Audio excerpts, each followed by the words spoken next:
En el episodio anterior hablamos sobre ecologías especulativas para pensar otras definiciones de medio ambiente por fuera del antropocentrismo, en tanto concebimos los ecosistemas a través de la razón humana. Recientemente tuve la oportunidad de leer qué es el posthumanismo de Kari Wolf, y hay un capítulo en particular que podría ayudarnos a repensar estas cuestiones. Pero antes volvamos a La Niebla de 2007, dirigida por Frank Darabont y basada en la obra homónima de Stephen King. Desde una perspectiva humanista, las especies exóticas que aparecen en la historia son monstruos que se resisten a ser clasificados bajo el entendimiento humano. Hay criaturas que parecen insectos, pero no estamos muy seguros de lo que realmente son. En este sentido, La Niebla metaforiza la crisis de conocimiento que atraviesa la humanidad en el capitalismo tardío. La historia deja muy en claro el fracaso de las instituciones militares, científicas y comerciales frente a la irrupción de estas especies desconocidas. La realidad conocida por el sujeto humano se resquebraja no a un caos total en tanto desorden, sino a un hipercaos.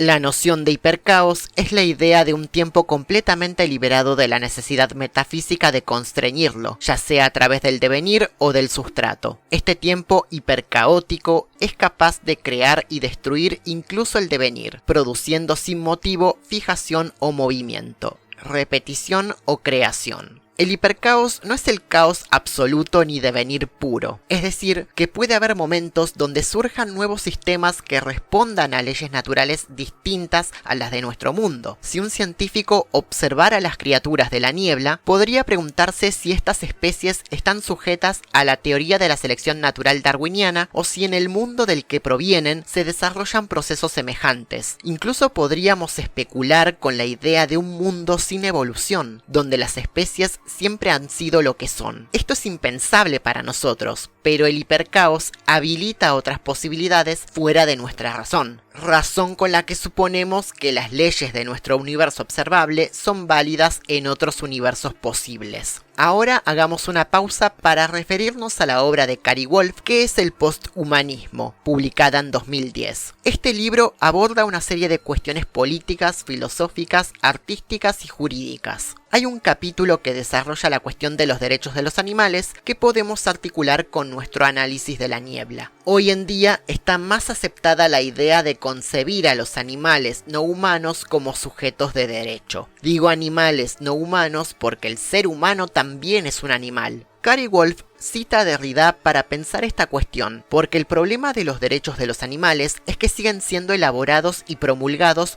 por la inteligencia humana. Si un gato mata a una rata, no vamos a exigir prisión preventiva para el gato. En cambio, si un ser humano ejerce violencia sobre el gato, sí estamos dispuestos a contemplar una legislación que proteja jurídicamente a los gatos de los humanos. Los derechos de los animales están diseñados desde una perspectiva donde el animal no humano es un paciente moral al cual hay que proteger del impacto negativo del agente moral hegemónico del planeta Tierra, el Homo sapiens. ¿Qué es un paciente moral? Según Mark Rowlands, los animales, en el caso de ser considerados como poseedores de estatuto moral alguno, son casi invariablemente reconocidos como pacientes morales más que como agentes, donde X es un paciente moral si y solamente si X es un objeto legítimo de consideración moral, es decir, aproximadamente, X es una entidad que tiene intereses que deberían ser considerados a la hora de tomar decisiones que le afecten. En pocas palabras, los pacientes morales son seres que merecen consideraciones morales y sobre los cuales los agentes morales tienen derechos y obligaciones. Esto es relativamente fácil de pensar con las especies animales de nuestro universo. Con las criaturas de la niebla quizás es más difícil. ¿Les podemos otorgar un estatuto jurídico a seres que hasta hace 5 minutos no existían en nuestra realidad?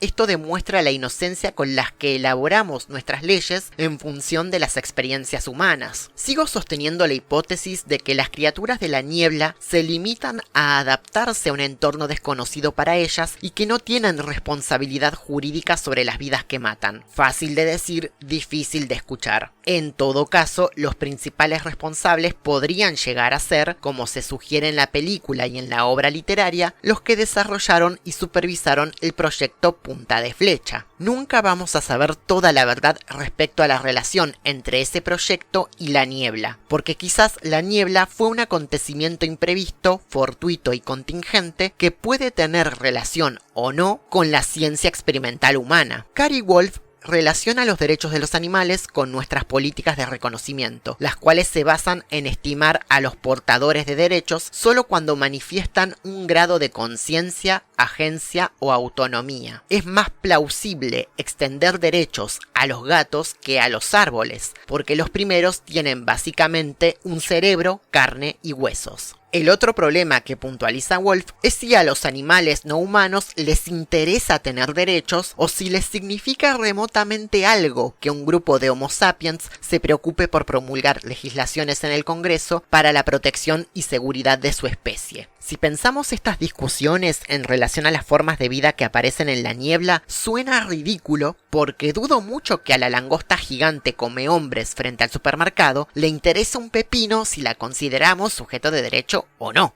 Uno de los aspectos más problemáticos de la modernidad es la razón instrumental, la idea de que el hombre, presentado como el único sujeto con el don de la razón en el universo, puede someter al resto del mundo para aprovecharlo como recurso, en tanto todo lo demás no es considerado sujeto racional. La idea moderna de derecho responde a la premisa de que toda vida humana merece ser respetada, pero a su vez es la misma ley la que delimita quiénes son humanos y quiénes no. Mientras la humanidad sigue ensimismada en sus disputas internas por los límites del derecho, existe el hipercaos, indiferente a nuestros sentidos morales y jurídicos. El derecho no se sostiene en ninguna verdad universal ni valor absoluto, sino que es un consenso provisional sin correspondencia con las leyes que describen los procesos naturales. Ojo, esto no significa que hay que entregarnos a la locura, porque el realismo especulativo sí se interesa por el conocimiento de la realidad. Quentin Millesox trae el ejemplo de la astronomía, una disciplina que ha sido capaz de estimar la antigüedad de los planetas, de las estrellas e incluso del cosmos a partir de mediciones matemáticamente precisas. Ninguno de nosotros ha sido testigo del Big Bang o de la formación de los planetas del sistema solar, pero la ausencia de esta experiencia cósmica no nos impide conocer la edad del universo. Este conocimiento no es información interpretable como si fuese un poema o un acontecimiento histórico. Si hay conocimiento y si hay un sujeto cognoscente posible, entonces hay una ética del conocimiento. Acá se puede hacer una crítica porque la ética termina siendo pautada por el sujeto, a menos que sea el objeto el que establezca las condiciones del conocimiento de tal manera que al sujeto no le quede más alternativa que adoptar una ética singular para dicho objeto. Con esto tenemos un problema. Si afirmamos que el objeto condiciona al sujeto, entonces no se está comportando mucho como un objeto. En cierto modo, recaemos en la filosofía de Platón, donde el mundo de las ideas se antepone al mundo sensible. Nos estamos metiendo en un terreno muy complicado al que seguramente volveremos más adelante. El problema del hipercaos es que demanda ser conocido por los sujetos cognoscentes posibles en los términos de su contingencia, o en términos de Stephen King, me percaté con renaciente horror de que en mi interior se abrían las puertas de nuevas percepciones. ¿Nuevas? ¿Qué va?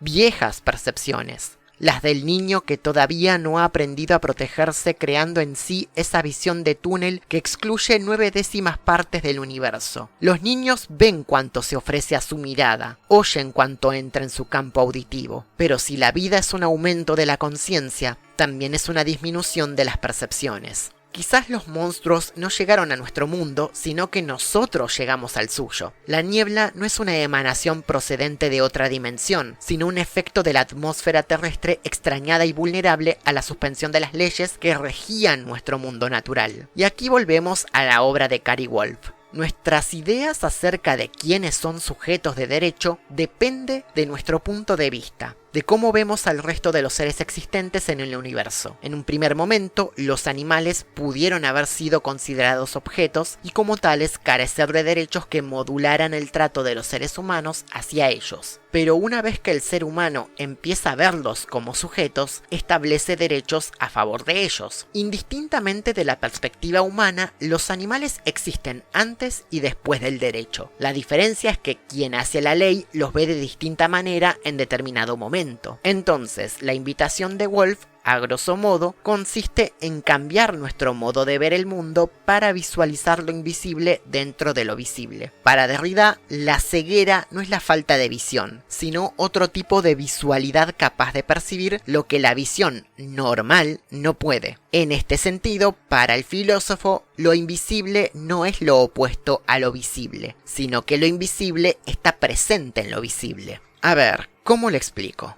Recordarán el cuento del rey desnudo o el cuento del traje nuevo del emperador, cuya versión más conocida es la de Hans Christian Andersen. El rey es embaucado por unos hombres que supuestamente le otorgan un traje nuevo, cuya tela no era visible para aquellos que fuesen estúpidos. Los súbditos y el propio rey, en vez de reconocer que no veían nada, eligieron creer que el traje era real. Más tarde, el rey decide estrenar el presunto traje en un desfile, donde todos lo alaban hasta que un niño dice la famosa frase: "El rey está desnudo". Quedémonos con esta idea. Lo invisible evidenció la fragilidad del poder del monarca, más que lo visible de la desnudez del propio rey. Sin embargo, lo invisible y lo visible no se excluyen mutuamente. En términos de Derrida, aquello que podemos ver produce ceguera, mientras que lo invisible revela aquello que lo visible no puede mostrar. ¿Qué tiene que ver esto con la niebla? La niebla, aquello que en principio no permite ver nada a los observadores, es el fenómeno que revela las presencias invisibilizándolas. La niebla desvela los límites de la realidad, velando sus bordes. Tuve nuevamente la extraña impresión de que los cuerpos, más que desaparecer en la niebla, se hacían invisibles. Durante un instante las ropas flotaban como vacías en el aire, y luego los 5 desaparecieron. No se percataba uno verdaderamente de la anormal densidad de la niebla hasta comprobar cómo ésta engullía a la gente en cuestión de segundos.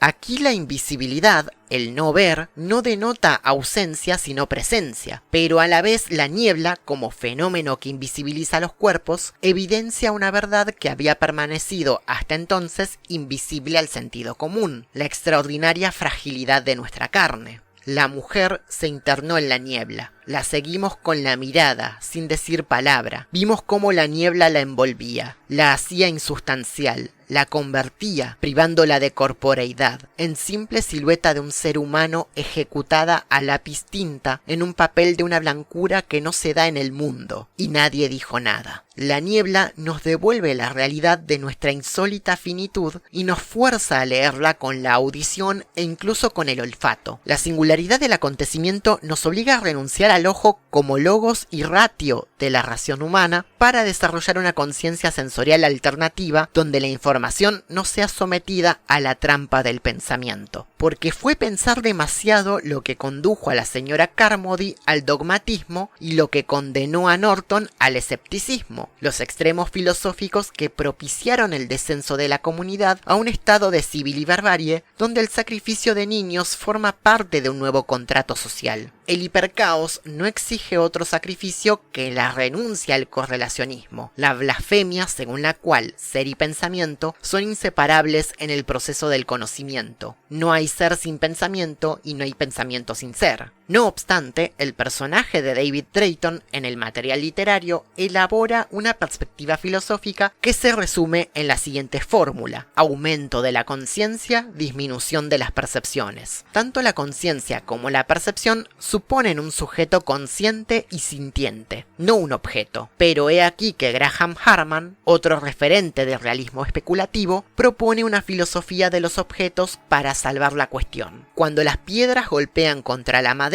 cuando el fuego derrite el vidrio, cuando los rayos cósmicos desintegran a los protones, se nos dice que debemos dejar el asunto en manos de los físicos. La filosofía fue renunciando gradualmente a su pretensión de tener una relación directa con el mundo en sí mismo. Como examinaremos con más detalle en el próximo episodio, el argumento de la niebla puede operar como un insólito tratado filosófico en clave de diálogo entre Drayton y los distintos personajes en el mercado, como un nuevo crátilo o como un anticrátilo que desmiente la eficacia del lenguaje para enunciar lo indescriptible, como el banquete de los hambrientos en tiempos de abundancia, donde los productos del capitalismo están al alcance de la mano, mientras el horror se desliza más allá de los cristales.